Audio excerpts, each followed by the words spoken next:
For today's video is magluluto tayo ng manok adobo with patatas. At bumili tayo sa bakala ng manok at patatas at mga sangkap para lutuin natin yan pang ulam ngayon.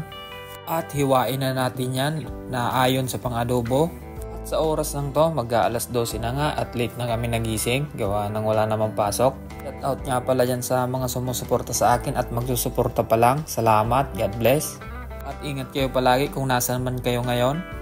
At patapos na nga tayo maghiwa ng manok. At hindi pa nga tapos ang Ramadan dito. Hindi pa pwede kumain sa labas kung hindi gabi. Tapos na nga tayo maghiwa ng manok at hugasan na natin yan.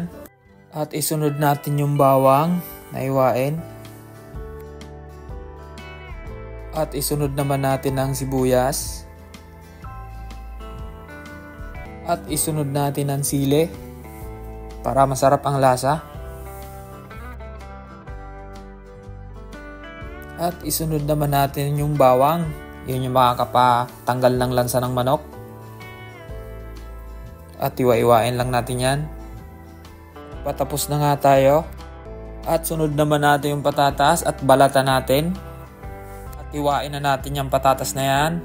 Tapos na nga po tayo maghiwa ng patatas. At prepare na natin yung mga gagamitin natin. At nilagyan ko na ng mantika.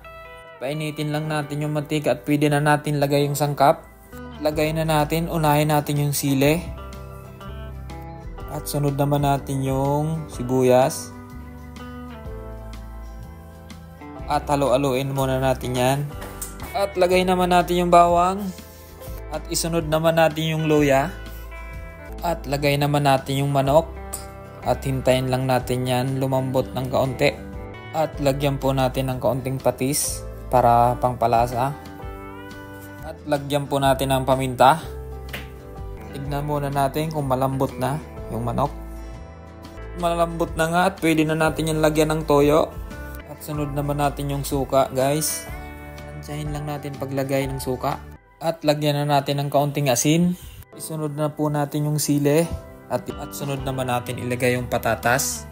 At lagyan natin ng kaunting mainit na tubig. At halo-haloin na po natin yan. Takpan muna natin yan. Hintayin natin lumambot at okay na po yan. At luto na po ang ating adobo. At maraming salamat po. Huwag kalimutan mag-subscribe. Salamat. God bless. See you next video.